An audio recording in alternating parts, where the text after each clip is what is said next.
Shalom semuanya. Shalom semuanya, Bapak Ibu, sahabatku yang terkasih. Dan hari ini juga ada hari yang istimewa. Saudara Diki yang worship leader, papanya Yosua, berulang tahun hari ini. Kiranya Tuhan berkati, kiranya panjang umur dikenyangkan Tuhan. Ya, kita juga bersyukur di mana kita hidup selalu diberikan panjang umur. Amin. Maka itu kami PD Victory Shekina mengucapkan selamat hari ulang tahun juga untuk saudara Diki. Di mana Diki ini seringkali worship leader setiap bulan pertama. Ya. Dan sekarang yang tampil adalah Yosua. Nah, ini Yosua nih. Coba Yosua, papanya mana Yosua? Halo? Yosua? Ya, Bi. Thank you, Bi. Nah, Diki, kameranya dong buka, Dik. Mereka mau lihat kamu. Nah, inilah Diki yang worship leader setiap bulan pertama. Kiranya panjang umur, Tuhan berkati. Haleluya. Yeah. Oke. Oke, thank you, Bi. Ya. Mari sahabatku yang terkasih dalam Tuhan, sekarang kita akan masuk dalam firman Tuhan. Yang hari ini kita mau belajar firman Tuhan yang dikatakan bahwa temanya gaya hidup pengikut Kristus. Nah, saya mau tanya Bapak Ibu sahabatku yang terkasih dalam Tuhan, di mana saat ini Bapak Ibu, saya mau tanya, tolong angkat tangan ketika saya berkata, Bapak Ibu percaya Tuhan Yesus tidak? Siapa yang percaya Tuhan Yesus angkat tangan? Amin. Bahwa kita adalah pengikut Kristus. Amin. Nah, bagaimana sekarang sikap kita sebagai orang yang dikatakan pengikut Kristus? Gaya hidupnya apa? Hari ini kita mau belajar supaya kita jangan jadi cemohan orang bahwa kita ini sudah menjadi pengikut Kristus, tapi apa yang terjadi? Maka itu kita harus tahu bagaimana sikap kita sebagai orang percaya. Maka itu hari ini bukan secara kebetulan saya membawakan tema gaya hidup pengikut Kristus. Hari Jumat kemarin saya membawakan firman Tuhan, orang-orang yang takut Tuhan. Nah, maka itu ini betapa perlunya Bapak Ibu sahabatku yang terkasih untuk kita tahu. Di mana firman Tuhan ini saya ambil di dalam Efesus pasal 4 ayat 32. Firman Tuhan berkata, tetapi hendaklah kamu ramah seorang terhadap yang lain, penuh kasih mesra dan saling mengampuni, sebagaimana Allah di dalam Kristus telah mengampuni. Banyak orang mengikuti teladan seorang idola, apalagi zaman now. Betul? Ya, zaman sekarang saya melihat banyak hal orang gandrung dengan seseorang. Tokoh-tokoh masyarakat atau juga mungkin artis-artis atau orang-orang yang cukup yang ada nama yang terkenal.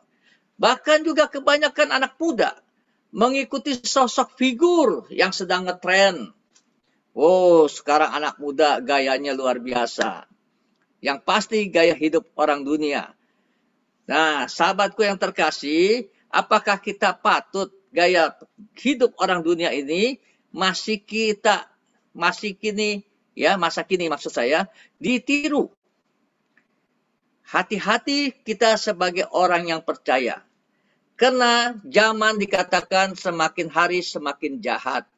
Zaman sekarang dikatakan apalagi zaman kedatangan Tuhan sudah dekat. Wow, banyak hal yang terjadi di luar sana.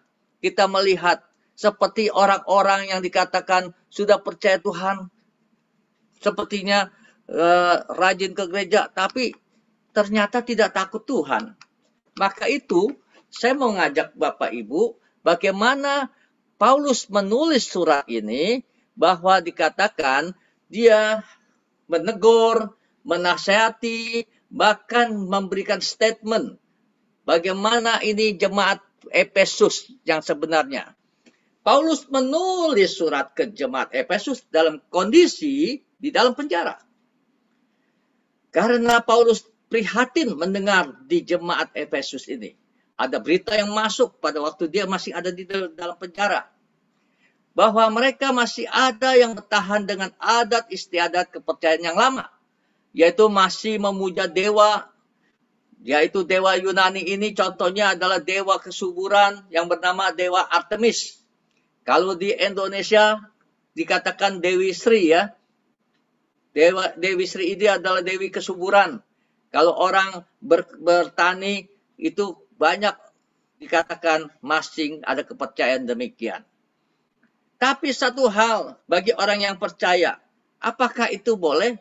Maka itu dikatakan Rasul Paulus itu menegur, menasihati, bahkan memerintahkan untuk ingat kembali bahwa kamu itu ditujukan pada saat ini bahwa jemaat Efesus. Juga jangan salah, walaupun ditujukan kepada jemaat Efesus, juga kita yang mendengar hari ini, kita juga perlu menyimak hal ini.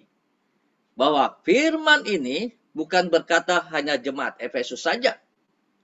Itu 2000 tahun yang lampau lebih, ya. Tapi kita juga bisa berlaku saat ini ketika kita membaca jemaat Efesus ini bahwa dikatakan sedang ditegur oleh Rasul Paulus. Mengingat apa? Karena mereka sudah menerima Kristus dan juga mereka itu pada saat itu menerima bagaimana apa yang dia terima keselamatan dari Tuhan Yesus. Maka itu dikatakan, ayo kita harus jaga keselamatan kita. Ini adalah anugerah yang harus dijaga. Nah, tanpa disadari pada saat itu, jemaat-jemaat di Efesus itu, mereka sudah mulai pudar percaya kepada Tuhan. Tapi selanjutnya, luar biasa. Apa yang terjadi?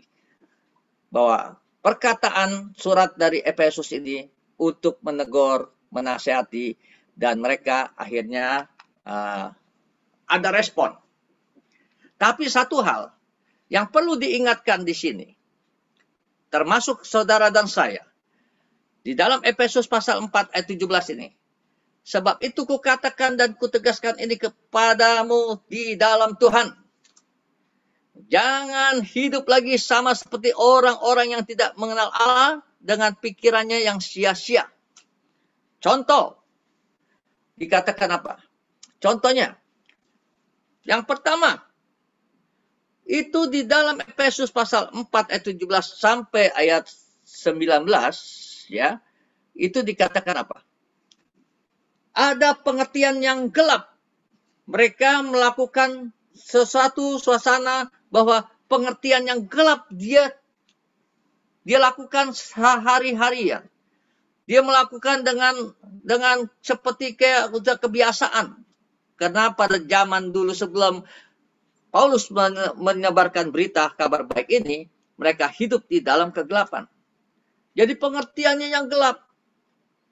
Dan kedua, dikatakan apa? Mereka jauh dari persekutuan dengan Tuhan lagi. Dan mereka mengalami kedegilan hati. Padahal teguran keras sudah dikatakan.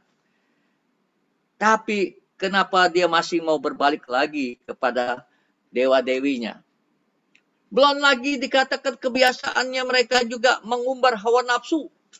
Nah, hawa nafsu ini berbagai-bagai macam. Yang dikatakan itu hawa nafsu keinginan dagingnya. Bahkan tidak sedikit mereka juga ada keserakahan. Berbuat macam kecemaran, perkataan kotor, dan amarah. Semuanya itu dilakukan. Maka itu Rasul Paulus dengan keras menulis surat ini kepada jemaat Efesus. Juga demikian bagaimana dengan kita, Bapak Ibu sahabatku yang terkasih. Apakah ini juga akan kena di dalam pribadi kita bagi orang yang percaya kepada Tuhan? Rupanya inilah prihatin Rasul Paulus pada saat itu mendengar jemaat di Efesus. Sehingga dikatakan apa? Rasul Paulus prihatin, dia juga pada saat itu dia sangat disayangkan, ya. Dengan jemaat Efesus sangat disayangkan karena sudah terima Kristus nih. Sangat disayangkan engkau sudah terima Kristus. Kenapa tidak melakukan sesuai ajaran yang sudah diberikan? Diberikan apa? Berikan pengetahuan yang benar tentang anak Allah, yaitu Yesus Kristus yang lahir ke dunia. Bahkan dia mati di kayu salib untuk menanggung dosa saudara dan saya. Ditegaskan kembali kepada jemaat Efesus oleh Rasul Paulus. Maksud tujuannya bahwa dikatakan apa? Adalah agar jangan sampai hidup menjadi sia-sia. Apalagi bagi yang sudah menerima Kristus sebagai juru selamat. Ingat baik-baik bahwa kita yang percaya sudah menerima juru selamat. Kenapa kita mau terima juru selamat ini? Karena kita tahu Yesus itu yang menebus dosa-dosa manusia. Dan betapa beruntungnya orang yang dikatakan percaya pada Tuhan Yesus. Karena dia pasti akan memperoleh keselamatan itu. Satu jaminan. Nah, ketika sudah dia terima akan hal itu, tapi sangat disayangkan oleh karena kebiasaan pada waktu-waktu yang di dalam kegelapan itu.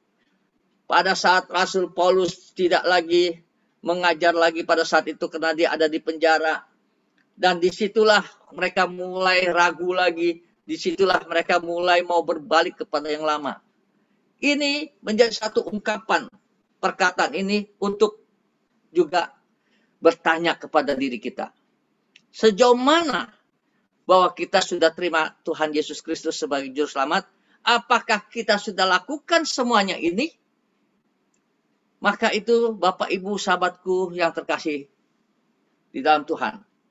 Demikian juga firman Tuhan ini berlaku buat kita semua hari ini.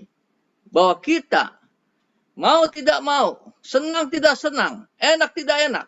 Mari, kalau kita mendapatkan satu teguran dari firman Tuhan ini, kita mestinya bersyukur dan terima kasih.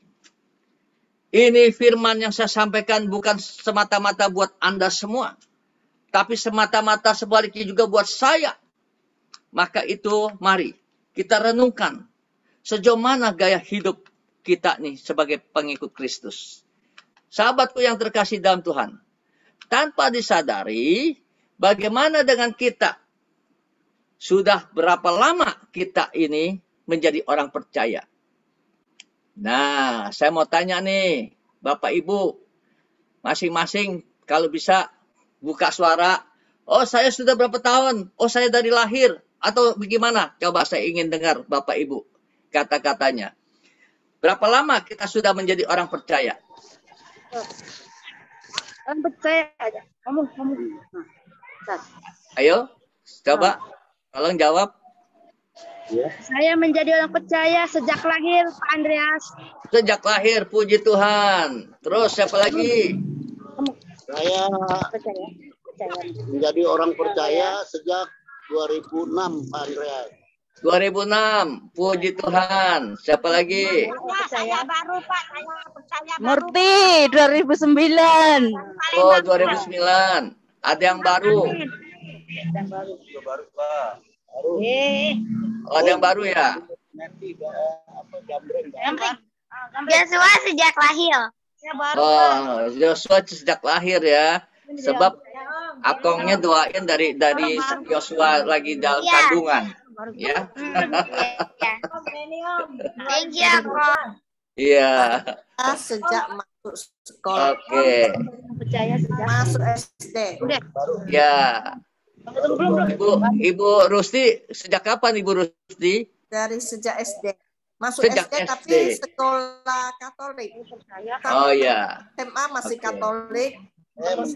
Ya. Saya Habis itu menjadi orang Kristen. Ya, oke. Tante Chun Liam itu baru 2 tahun ya, Tante ya? Oke. Ibu Elma, sejak apa? Sejak lahir Ibu Elma? Orang baru, Pak. Ibu Elma sejak lahir. Orang baru, Pak. Saya menjadi orang percaya baru. Iya, Om. Oke. Ada yang ngomong ini dulu, tadi. Saya orang baru. Belum, tunggu dulu, dia lagi ngomong ini. Kita lihat semuanya itu bahwa yang tampil di sini adalah orang-orang pengikut Kristus yang sudah lama, paling tidak minimum baru 2 tahun, ada yang baru berapa bulan, ya. Nah, Ya, ini juga udah. jadi sekarang jangan sampai kita terjebak, ya. Jangan sampai kita terjebak. Banyak orang yang terjebak dalam hal ini.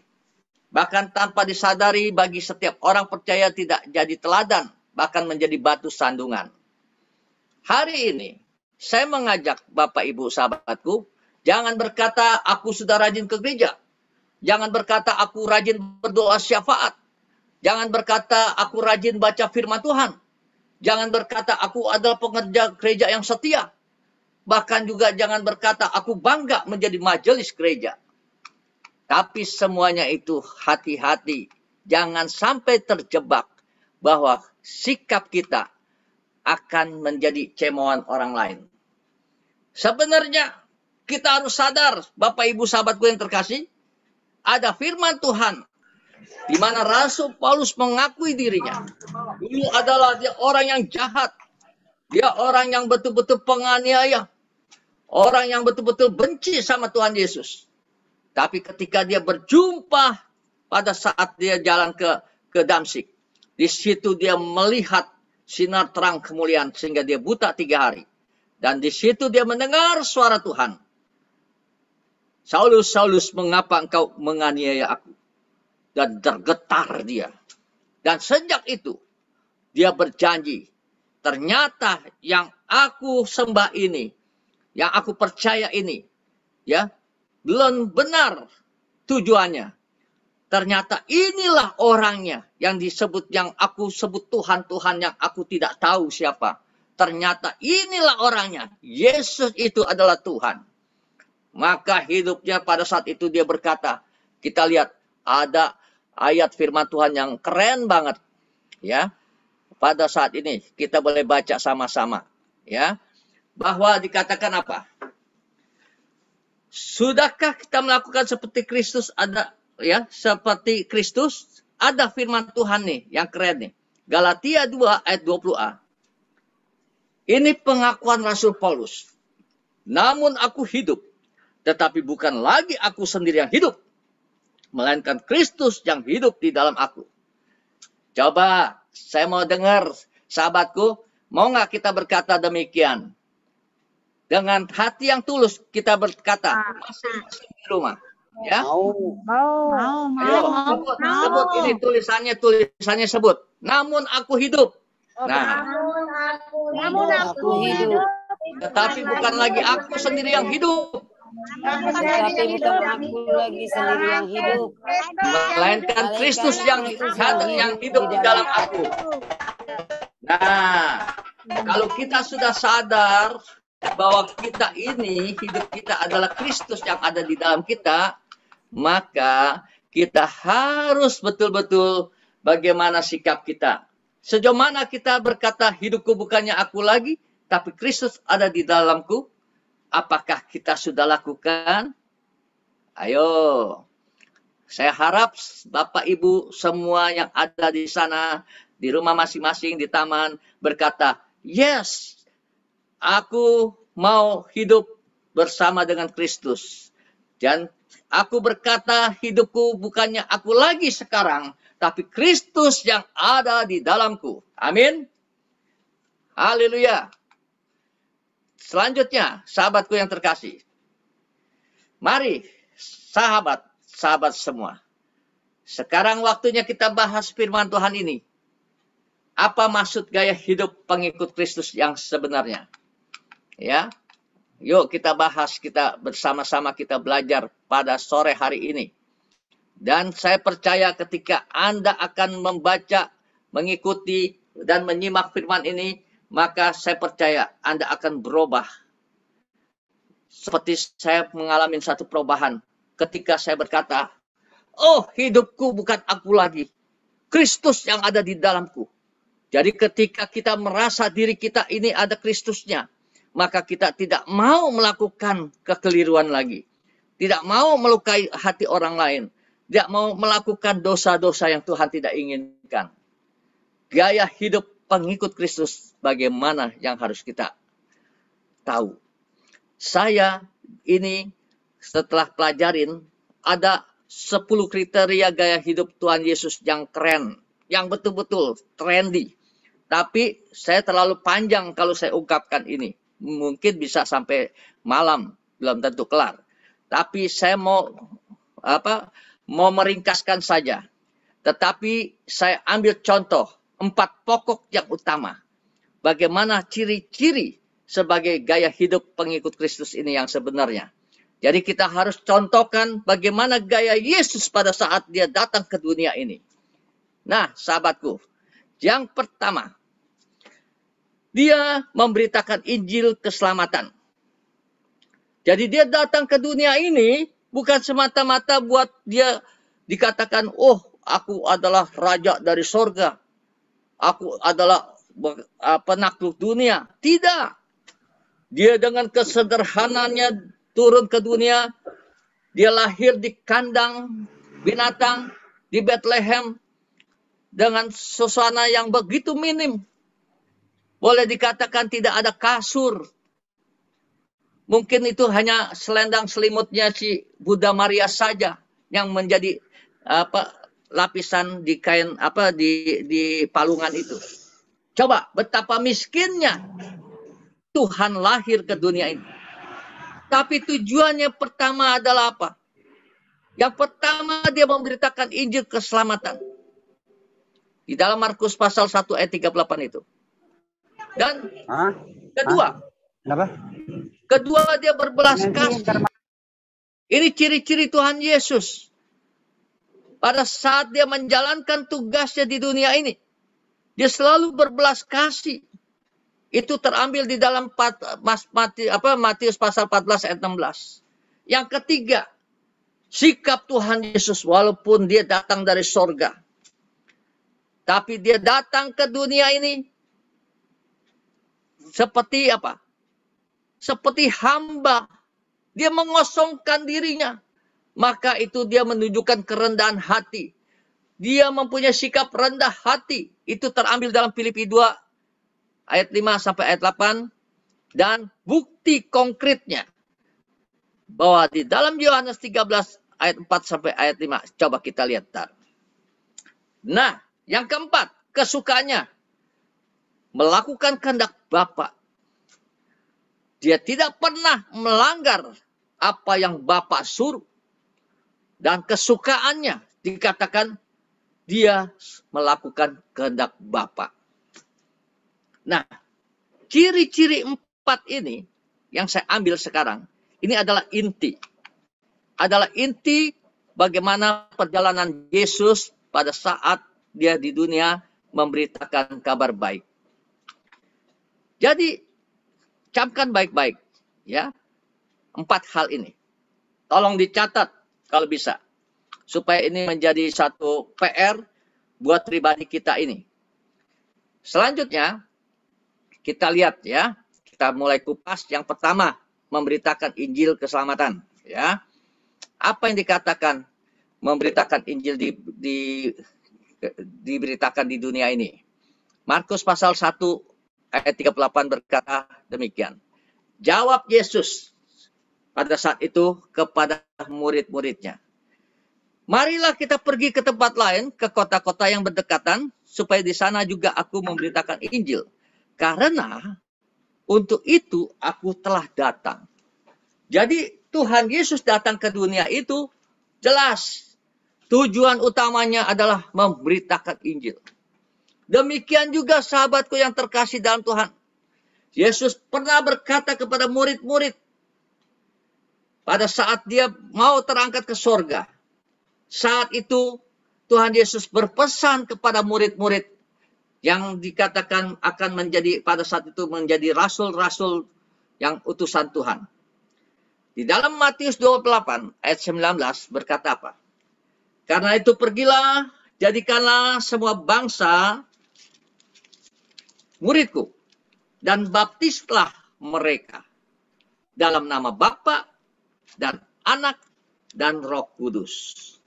Jadi tegas sekali bahwa Tuhan berpesan kepada saudara dan saya.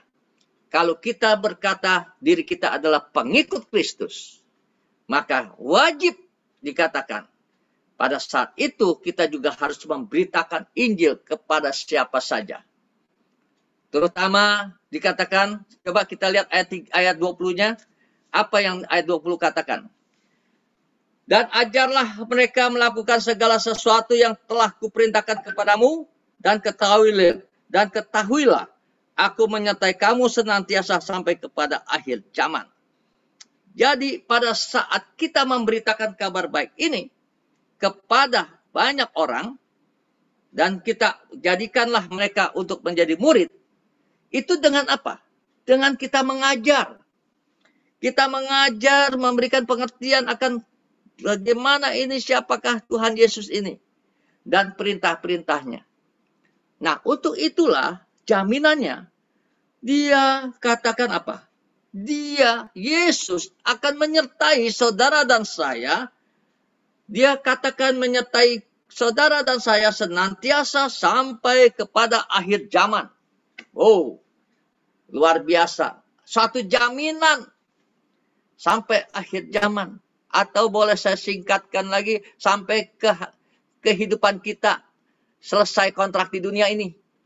Tuhan sertai kita. Sahabatku, betapa indahnya bersama dengan Tuhan Yesus. Maka itu sahabatku yang terkasih. Jadi yang pertama, ayo.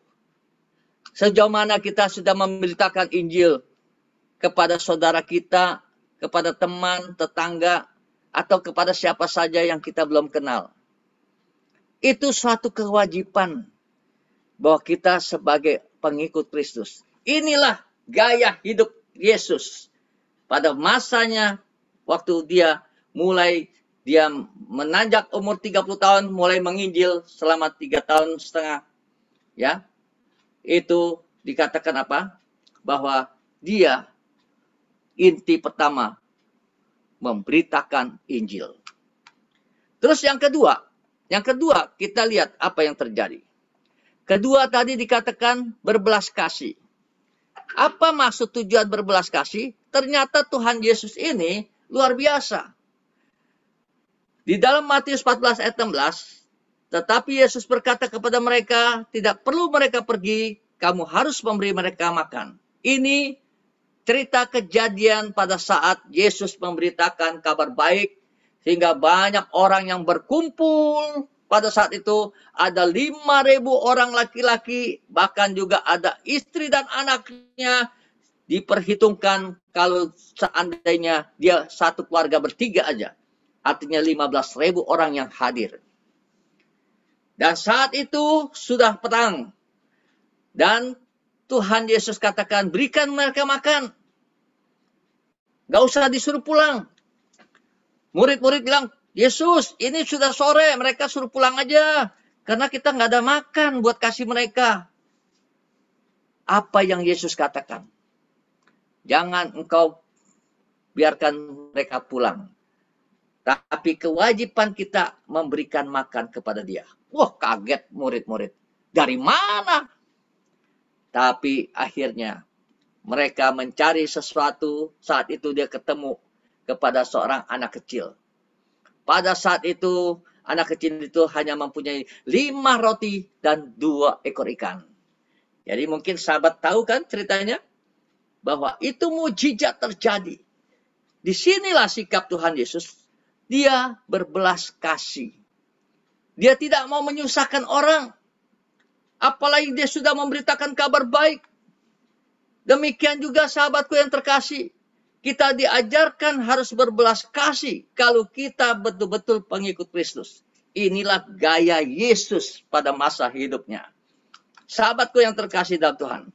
Dalam hal ini menunjukkan bahwa murid-murid waktu itu harus peduli, berbelas kasih untuk memperhatikan orang-orang yang tidak punya makan.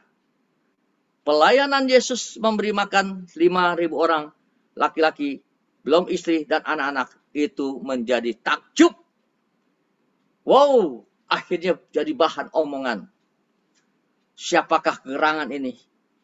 Bagaimana tidak aneh, sahabatku yang terkasih. Secara manusia logikanya tidak masuk.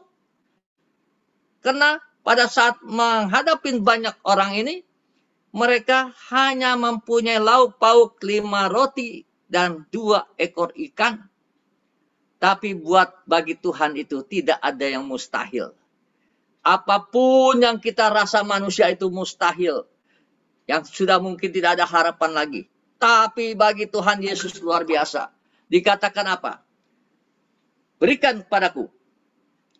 Dan saat itu Tuhan memberkati makanan itu. Roti dan 2 ekor ikan itu diberkati Tuhan. Dan saat itu dia pecah-pecahkan dan bagilah kepada mereka semua. Dan takjubnya yang luar biasa apa? Sahabatku yang terkasih, sahabat pasti tahu ceritanya. Bahwa sisanya 12 bakul yang tidak masuk akal. Secara matematika tidak ketemu. Tapi itulah Tuhan, sahabatku. Di sini menjadi satu contoh. Berbelas kasih. Jadi sahabatku, kalau boleh saya katakan, kita sebagai pengikut Kristus, kita harus punya berbelas kasih kepada siapa saja. Apalagi kepada orang yang tidak mampu. Karena apa sahabatku? Karena itulah akan terjadi mujizat-mujizat. Nah, saya akan kutip. Apa yang dampaknya kalau kita berbelas kasih kepada orang yang susah, kepada orang yang tidak mampu, kepada orang yang membutuhkan. Nih, ya, sejauh mana kita berbelas kasih itu menjadi pertanyaan sahabat hari-hari ini. Ya, Tuhan Yesus mengajarkan ini. Ya, ada sesuatu Tuhan Yesus mengajarkan melalui firman-Nya. Saya rasakan, ada sesuatu rahasia yang unik. Ternyata di balik kita memperhatikan orang lemah, akan alami apa sih? Aneh. Yang udah jelas-jelas pasti kita rugi. Udah kita pas-pasan, tapi kita masih bisa berbagi. Itu bahkan di mata Tuhan, wow, luar biasa. Dan anehnya, di dalam Mazmur 41 ayat 2 sehingga ayat 4, firman Tuhan itu berkata apa? Ternyata orang yang memperhatikan orang lemah dikatakan berbahagialah. Luar biasa. Yuk, kita lihat Mazmur 41 ya. Kita lihat ayat 2 dan 4. Di situ diungkapkan oleh pemazmur Daud, ya, Raja Daud ini mengalami sesuatu hal yang luar biasa. Ini firman Tuhan keren banget. Jadi dikatakan, dikatakan apa? Berbahagialah orang yang memperhatikan orang lemah, Tuhan akan meluputkan dia pada waktu celaka. Jadi pertama ada kebahagiaan. Kedua, diluputkan dari kecelakaan. Terus ayat selanjutnya, Tuhan akan melindungi dia, maksudnya bisa saja saudara dan saya, dan memelihara nyawanya. Sehingga ia disebut berbahagia di bumi, engkau tak akan membiarkan dia dipermainkan musuhnya. Waduh, ada perlindungan Tuhan. Luar biasa. Nyawanya pun dipelihara Tuhan. Nyawa kita orang percaya dipelihara Tuhan. Tidak semena-mena iblis akan menghancurkan atau mengambil nyawa kita. Karena Tuhan yang menjadi pemiliknya. Terus dikatakan lagi apa? Dia tidak membiarkan ketika musuh mempermainkannya. Waduh, saya bilang ini pembelaan yang luar biasa. Dan pernah saya ngalamin hal ini secara pribadi. Terus yang ayat selanjutnya, ayat 4-nya. Tuhan membantu dia di ranjang waktu sakit. Di tempat tidurnya, kau pulihkannya sama sekali dari sakitnya. Wow, janji firman Tuhan ini bahwa dikatakan orang yang memperhatikan orang yang lemah, maka yang keenam ini dikatakan apa? Di waktu sakit saja diranjang, Tuhan sanggup pulihkan saudara dan saya. Jadi waktu sakit dipulihkan oleh Tuhan. Oh, luar biasa. Jadi kalau kita ikut Tuhan Yesus itu tidak rugi, sahabatku. Betul-betul apa yang tidak terpikirkan semuanya itu Tuhan sediakan. Maka itu Bapak, Ibu, sahabatku yang terkasih. Ayo, ya, kita betul-betul bagaimana sikap kita, gaya hidup kita sekarang. Jadi yang kedua ini berbelas kasih. Dan dampaknya sahabatku yang terkasih dalam Tuhan, ketika kita berbelas kasih, artinya kita memiliki hati yang mengasihi kepada orang yang lemah, maka di dalam Amsal 19 ayat 17 berkata apa? Ini sungguh keren. Siapa menaruh belas kasihan kepada orang lemah, memiutangi Tuhan yang akan balas perbuatannya itu. Bayangkan kalau Tuhan merasa berhutang kepada kita, oleh karena kita hanya melakukan apa? Belas kasihan kepada orang yang lemah. Itu sama juga Tuhan sudah berhutang kepada kita. Dan apa yang dikatakan selanjutnya? Yang akan balas perbuatannya itu. Jadi dia langsung membalas kebaikan orang yang menaruh belas kasihan kepada orang yang lemah. Dan kalau Tuhan membalasnya, beda dengan manusia yang membalas. Berapa sih hebatnya orang membalas kebaikan? Ya, paling nggak beda-beda jauh lah. Tapi kita lihat di dalam Filipi 4 ayat 19. Allahku akan memenuhi segala keperluanmu menurut kekayaan dan kemuliaannya dalam Kristus Yesus. Jadi maupun kekayaan jasmani maupun kekayaan rohani, itu Tuhan penuhi. Luar biasa. Jadi maka tidak heran, walaupun seandainya kita uangnya pas-pasan, sederhana, tapi ada sukacita.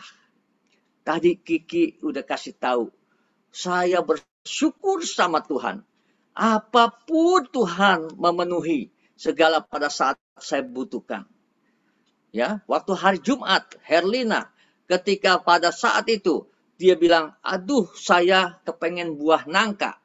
Karena dia biasanya ada buah-buah yang lain. Tapi ketika dia sebut pada waktu itu kepengen buah nangka, tapi nggak ada duit. Apa yang terjadi? Langsung ada orang yang anterin nangka. Wow, saya bilang luar biasa. Jadi Tuhan tahu apa yang kita inginkan. Tapi kembali, sejauh mana kita, apakah sikap kita diperkenan oleh Tuhan? Itu yang menjadi pertanyaan. Amin.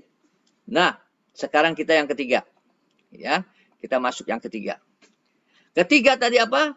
Rendah hati. Rendah hati ini saya ambil di dalam Filipi 2 ayat 6 sampai ayat 8. Bahwa dikatakan apa? Yang pertama, tidak menganggap diri kita hebat. Yang kedua, Tuhan yang namanya Allah itu turun ke dunia mengosongkan diri serupa seorang hamba. Yang ketiga, dia merendahkan diri setia sampai akhir di kayu salib. Dia merendahkan diri. Tersiksa, terhina, terkutuk. Coba. Padahal dia tidak ada dosa sedikit pun, tidak ada cacat. Tapi dibuat menjadi seperti orang yang terkutuk. Dia merendahkan diri semuanya itu. Padahal dia datang dari sorga. Bisa saja kalau dia mau, semaunya dia mau lawan dengan sekejap, juga beres semuanya. Tapi karena dia ingat, apa yang dilakukan ini adalah untuk menebus dosa-dosa manusia. Supaya orang-orang yang berdosa ini memperoleh selamat. Wow, luar biasa pengorbanan Tuhan Yesus itu. Begitu rendah hatinya dari yang betul, yang mulia, yang kudus. Waduh, yang lebih dari raja-raja yang ada di dunia ini. Tapi dia mau menjadi seorang hamba, mengosongkan dirinya, merendahkan dirinya. Betul-betul rendah hati dia. Bukan hanya semata-mata ngomong doang, tapi dia buktikan sampai di kayu salib dia mati menyerahkan nyawanya. Dengan cucuran darah, dengan penderitaan tubuh yang hancur. Wah, dari kepala sampai ke ujung kaki semuanya berdarah. Maka itu Bapak Ibu sahabatku yang terkasih. Saya mau kasih lagi ada satu ayat bahwa dikatakan Mazmur 149 ayat 4. Apa yang dikatakan?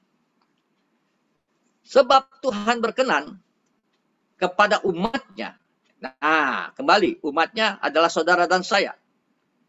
Ia memakotai. Jadi Tuhan memakotai orang-orang yang rendah hati dengan keselamatan.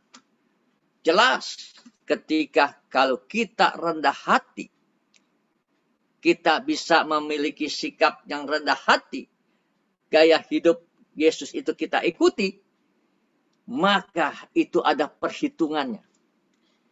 Ada upah bahwa Tuhan menyediakan mahkota keselamatan. Oh, luar biasa. Jadi kuncinya ini, rendah hati juga. Yang ketiga ini. Ini rendah hati ini ternyata bisa membawa kita kemana?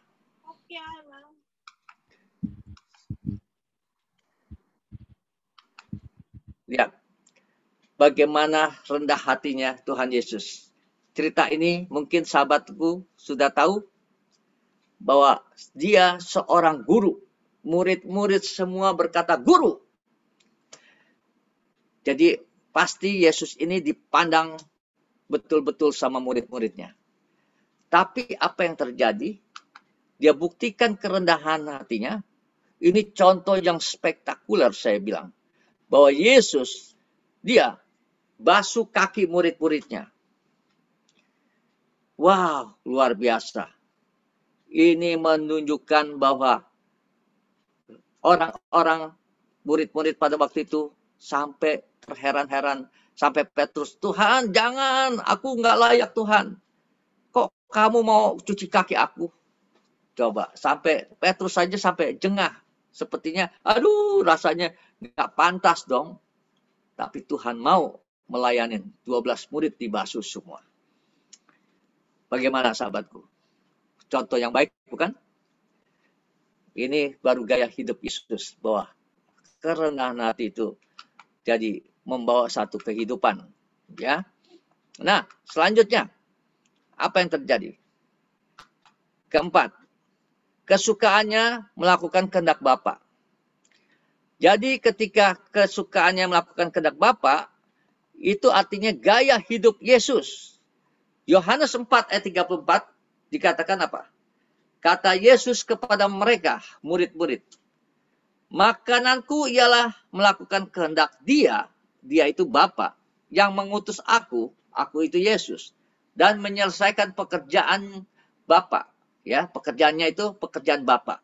Jadi Yesus melakukan pekerjaan Bapa di dunia ini. Dan Yesus datang ke dunia ini, yaitu menyelesaikan pekerjaan Bapa, maka dikatakan makananku ialah melakukan kehendak Bapa. Jadi sahabatku yang terkasih dalam Tuhan Yesus, hari-hari ini hati-hati kalau ada firman Tuhan yang berkata, ya, ada perintah-perintah perkataan Tuhan. Mari, harus kita lakukan. Jangan dikatakan seperti Matius 7 ayat 21-23. Sepertinya kita ini sudah dipakai di gereja. Sepertinya kita ini, waduh, disenangin orang banyak. Sepertinya kita ini, waduh, andil yang besar di gereja. Bahkan dikatakan lagi, yang lebih keren lagi, di dalam Matius 7 ayat 21-23 ini. Dia membawa nama Tuhan. Mengusir setan dalam nama Tuhan, setan pergi. Menyembuhkan orang sakit di dalam darah Yesus, bilur-bilur Tuhan Yesus, maka orang sakit itu sembuh. Tetapi kenapa di ayat ini dikatakan tidak masuk kerajaan sorga? Bahkan yang kedua dikatakan, Tuhan bilang, aku tidak kenal engkau. Cerita ini, ternyata pada saat itu, sahabatku yang terkasih dalam Tuhan, Yesus mengajarkan kepada murid-murid bahwa orang-orang yang melakukan kehendak Bapa di sorga, maka dia akan masuk dalam kerajaan sorga. Jadi orang-orang yang melakukan kehendak Bapa di sorga, maka orang itu akan mendapatkan kerajaan sorga.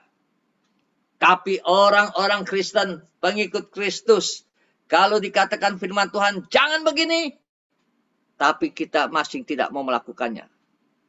Tapi kita kerennya apa? Kalau kita doakan orang sakit sembuh. Kerennya lagi kita kalau mengusir setan-setan pergi dalam nama Yesus.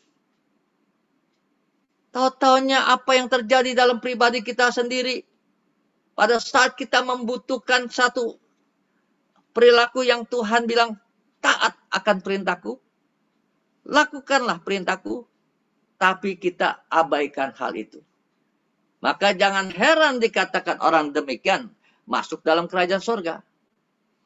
Sahabatku yang terkasih dalam Tuhan, jadi kesimpulannya, akhir dari firman Tuhan ini, kesimpulannya setiap orang percaya ya kepada Kristus, dia harus mempunyai gaya hidup. Amin. Mulai hari ini, janganlah gaya hidup kita asal-asalan. Janganlah gaya hidup kita seperti orang-orang yang tidak mengenal Tuhan. Kadang-kadang kita terjebak, sahabatku. Contohnya, Tuhan katakan, kasihilah samamu. Ampunilah dia. Janganlah engkau benci sama dia. Itu kan satu perintah. Perintah baru. Tuhan katakan, kasihilah sesamamu. Perintah baru untuk saling mengasihi, Tuhan katakan. Tapi kenyataannya kita masih ada egoisan kita. Ego kita lebih tinggi. Dan apa yang terjadi? Jangan sampai Tuhan berkata, aku tidak kenal. Sia-sialah hidup kita, bukan? Maka pesan Rasul Paulus pada saat ini berkata kepada saudara dan saya, ingat, jangan menoleh ke belakang lagi. Bahwa kita ini sudah terima Tuhan Yesus sebagai juru selamat. Mari kita harus hidup betul-betul. Bahwa berkata, hidupku bukan aku lagi, tapi Kristus yang ada di dalamku. Amin. Siapa yang mau hidupnya Kristus di dalamnya, coba angkat tangan. Ayo. Haleluya. Silakan. Angkat tangan. Amin. Nah, sahabatku yang terkasih dalam Tuhan, itulah sahabatku, bahwa kesimpulan akhir semua firman Tuhan ini, bahwa ketika gaya hidup kita sebagai pengikut Kristus, apa yang harus kita lakukan? 4 hal tadi yang dikatakan, ayo, jangan segan-segan kita memberitakan kabar baik. Memberitakan Injil. Memberitakan Injil kalau kita tidak perlu seperti pengkhotbah. Tidak perlu seperti pendeta yang besar. Tapi cukup berkata, Tuhan Yesus baik dalam hidupku. Ketika aku butuh, Tuhan selalu sediakan. Ketika aku berdoa, Tuhan menjawab. Katakan itu. Karena Tuhan Yesus itu, kalau kita membawa nama Tuhan Yesus, di dalam nama Tuhan Yesus yang sakit aku tumpangin tangan, maka orang sakit itu sembuh. Maka itu terjadi kesembuhan. Sahabatku yang terkasih dalam Tuhan, inilah bagaimana sikap kita hari-hari ini. Beritakanlah kabar baik kepada siapa saja. Kedua, jangan lupa kita berbelas kasih. Ketiga, dikatakan tadi, harus rendah hati. Yang keempat, kesukaannya melakukan kehendak Tuhan. Amin. Kiranya Tuhan Yesus memberkati kita semua. Haleluya.